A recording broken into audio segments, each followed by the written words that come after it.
بسم اللہ الرحمن الرحیم۔ روزانہ اسلامی واقعات سننے کے لیے ہماری چینل کو سبسکرائب کریں، شکریہ۔ اس دنیا میں سب سے پہلے حضرت آدم علیہ السلام کو پیدا کیا گیا۔ حضرت آدم علیہ السلام کے بطن سے حضرت مائی حوا کو پیدا کیا گیا۔ مائی حوا اور حضرت آدم علیہ السلام کی اولاد ہوئی۔ ان کی اولاد میں جناب قابیل، حابیل اور شیس کے نام قابل ذکر ہیں۔ شیس کی نسل میں حضرت ادریس علیہ السلام اور حضرت ادریس علیہ السلام کی نسل میں حضرت نوح علیہ السلام کا ظہور پذیر ہوا۔ حضرت نوح علیہ السلام کی اولاد میں جناب حام، جناب سام، جناب یاسف اور جناب کونین کا ظہور پذیر ہوا۔ جناب سام کی اولاد میں جناب ارم اور جناب ارفیشس کے نام قابل ذکر ہیں۔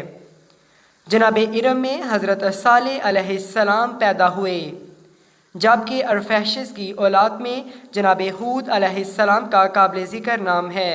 حضرت ہود علیہ السلام کی اولاد میں فالج اور فالج کی اولاد میں تارے اور آزر کے نام قابل ذکر ہیں، جبکہ تارے کی اولاد میں ہارون اور حضرت ابراہیم علیہ السلام کے نام قابل ذکر ہیں۔ حضرت ابراہیم کی اولاد میں مدیان اور مدیان کی اولاد میں سے حضرت شعیب علیہ السلام کا نام قابل ذکر ہے۔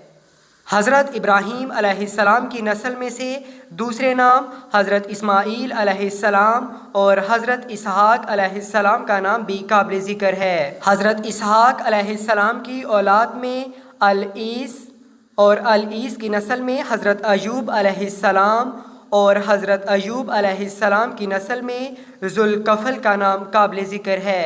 حضرت اسحاق علیہ السلام کی نسل میں حضرت یعقوب کا نام بھی قابل ذکر ہے، جبکہ حضرت یعقوب علیہ السلام کی اولاد میں یہوذا، حضرت یوسف علیہ السلام، حضرت بنیامین اور العیوی کا نام قابل ذکر ہے۔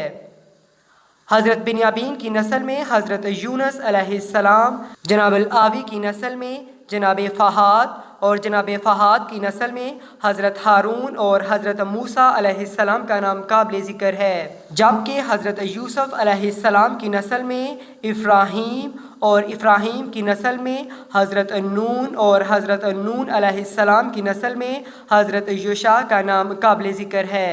حضرت ہارون علیہ السلام کی نسل میں جناب الیعزر اور الیعزر کی نسل میں حضرت الیاس علیہ السلام کا نام قابل ذکر ہے۔